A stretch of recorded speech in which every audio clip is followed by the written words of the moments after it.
As we speak today, the president has hatched a scheme to kick out Justice Martha Koome. And our members of parliament and the senator for Meru are quiet.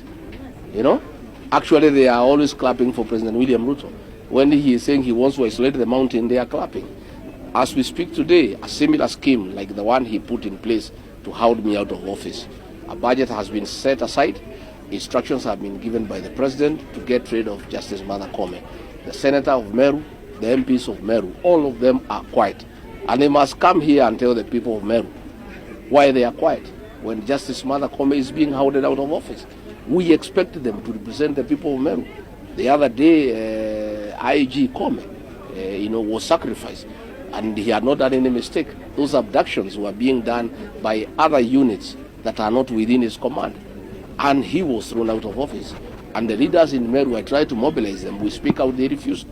They fear President William Ruto. They go to his place to collect money. What will they explain to the people of Meru? That Justice Martha Koome is being hounded out of office by President William Ruto, and them, they are just supporting him, clapping for him, and saying how loyal they are to him.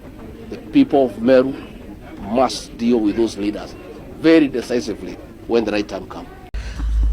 Rigathi Gachagua destroys William Ruto in Meru. One thing we all know is that when it comes to the mountain politics, there's no one who can now deal with Rigathi Gachagua, because as we speak right now, Rigathi Gachagua is the most vocal person that is available in the mountain region. Actually, I've done some other videos before and I told you guys that after Uhuru Kenyatta, you have Rigathi Gachagua, then Moses Kuria. And having seen that Moses Kuria had already betrayed the people of the mountain by remaining with William Ruto and also supporting the impeachment of Rigathi Gachagua, then Rigathi Gachagua remains the only active person who is the most vocal. Now, recently Rigathi Gachagua traveled to Meru and he took that opportunity to finish William Ruto the way he can. What happened during that time? Now, we all remember that during the impeachment, we had the case go through the normal parliamentary process, and we realized that Rigathi Gachagua was successfully impeached from both the National Assembly and the Senate. Later on, a case was filed in the Supreme Court, in the courts of Kenya. And at that point, we had judges given the role to ensure that they have been able to analyze the case very well and make the right judgment. As we speak, already the case is still there, and probably we are getting the judgment also very soon. But this is what I'm talking about here. When we had Rigathi Gachagua's case filed in the courts of Kenya, there were expectations that CJ Martha Koome was going to at least ensure this justice, because we all know that the process from the National Assembly, the Senate, it was political, and actually it was just meant to finish Rigathi Gachagua because of political interests. So we expected the judges, either of the Supreme Court or whichever court, at least to render justice to Rigathi Gachagua. Martha Koome absconded by gave us 3 judges who eventually gave a ruling that was in favor of the government. And that is how people started saying now that the relationship between Martha Koome and Rigathi Gachagua is going south. Apart from just the relationship between Rigathi Gachagua and Martha Koome, we also realized that Martha Koome was not in good terms with the Kenyans, because we realized that every case that Kenyans had presented to the court against the government, despite the lower courts confirming that either it was illegal or not required in this country, we realized that Martha Koome overturned the moment she got the opportunity to listen to the case. So therefore, most of the Kenyans did not feel well about the lady, and whenever she complains, there's no one who supports her. Now Rigathi Gachagua came after the impeachment. He went to Meru at the time when we have the issue to do with Martha Koome's impeachment, because people are saying that she's supposed to face the disciplinary, the JSC, that is the Judicial Service Commission, where she is supposed to be scrutinized over the issues or allegations of the corruption that is occurring or taking place within the judiciary. So therefore, there is a plan to get Martha Koome out of office. And against all odds, Rigathi Gachagua was the first person to come out to defend Martha Koome. Why am I saying so?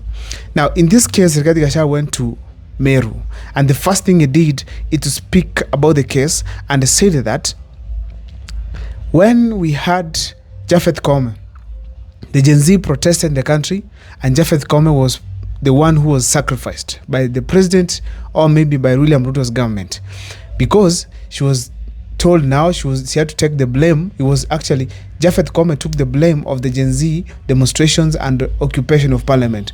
He resigned, but we know very well that he was coerced to resign because of maybe implications of one way or the other. So therefore, Rigathi Gachagua did not take chances. Instead, he ensured that he has reminded the people of Meru that when there were demonstrations in the country, Japhet Koome was sacrificed. Now, they are targeting, and actually was specific and saying that President William Ruto is now targeting Mama Martha Koome. That was direct, hitting the nail on the head. Why am I saying so? Rigathi Gachagua has been very smart all along, ensuring that every opportunity that comes along, he finishes William Ruto with it. And now as we speak, either William Ruto that avoids interfering with Martha Koome, or Rigathi Gachagua takes that opportunity and finishes him completely. Either way, as we speak right now, Rigathi Gachagua will be the greatest beneficiary. Either they impeach Martha Koome, or maybe they even retain her. Why am I saying so? In the scenario where they successfully impeach Martha Koome, Rigathi Gachagua will use that one from now until 2027 to campaign against William Ruto in Mount Kenya East, that is Meru. As we speak right now, William Ruto took the gentleman from Meru County, that's the former governor, Kiraitu Murungi, and they are having conversations, and there are rumors going around that he's likely to replace the Minister of Water, that gentleman, the only youth we have in William Ruto's cabinet. So therefore, William Ruto has been having interest in Meru so much that now, if Rigathi Gachagua starts interfering, probably, then he's going to finish William Ruto's hopes completely. So therefore, if William Ruto impeaches Mama Martha Koome, going to 2027, that will be the song that Rigathi Gachagua will never forget the moment it touches Mount Kenya East, to be specific, Meru. In the scenario where President William Ruto decides to retain Mama Martha Koome, this is what will happen.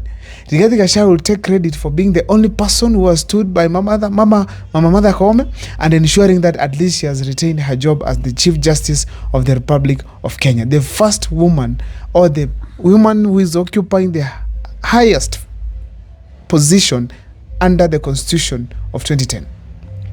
So therefore, Rigathi Gachagua did not waste chances, and he took that one to finish President William Ruto. We have always said that the moment William Ruto released Rigathi Gachagua, that is releasing the dragon, the only dragon he had, that was to give him the presidency in 2027. I'm very sure that if President William Ruto could have retained Rigathi Gachagua, whether Ruto does anything wrong within government, Rigathi Gachagua could have defended him. And probably if there's any form of criticism Rigathi Gachagua wanted to make, or maybe giving a contrary opinion to his policies, probably it could have happened behind the curtains. Nobody could have known it has happened. As Rigathi Gachagua has always opined that, he always went to President William Ruto and told him this and that is not popular with the people of Kenya. However, these are politicians. Some of these things we can't believe, but the fact remains that if Rigathi Gachagua did so, then it's very clear that he was very smart and respectful to President William Ruto. But now releasing Rigathi Gachagua to the public, making him jobless, now that he has time to move from one home to another, have meetings right, left, and center, invite people from all over the world, all over the country, and to make matters much more interesting now, invite other politicians and make coalitions against William Ruto in 2027. Then William Ruto must know that the only way he can win elections is by preventing the people of Mount Kenya from voting. Because that is the region that determines how the elections of this country go, whether we like it or not. What am I saying so? These people come out to vote. And those numbers, last time William Ruto received 4 million. If perhaps they all vote on one side, last time 1 million went to Raila Amolo Odinga, then 4 to William Ruto. Now this time around, assuming the 5 million, or maybe let's talk of 6 or 7, because they are going to come out in large numbers now, come out to vote against President William Ruto, there's nowhere he's going to get the votes from. There's nowhere. And as we have all seen, Rigathi Gachagua has done a very nice calculation. He said in one function today that they had at Chui House, where we had the DAP headquarters having a function, he said that William Ruto is eyeing Western region the same way he eyed Mount Kenya. Now he's depending on Western region to give him the 5 million votes. And then depend on Raila Amolo Odinga to give him is 6.9 now, in just to sum it up. But the fact remains, among the 6.9 Raila Amolo Odinga had, he also had the Kamba region there. So the 1.5 from Kamba region, gone. From the coast region, it's going to go.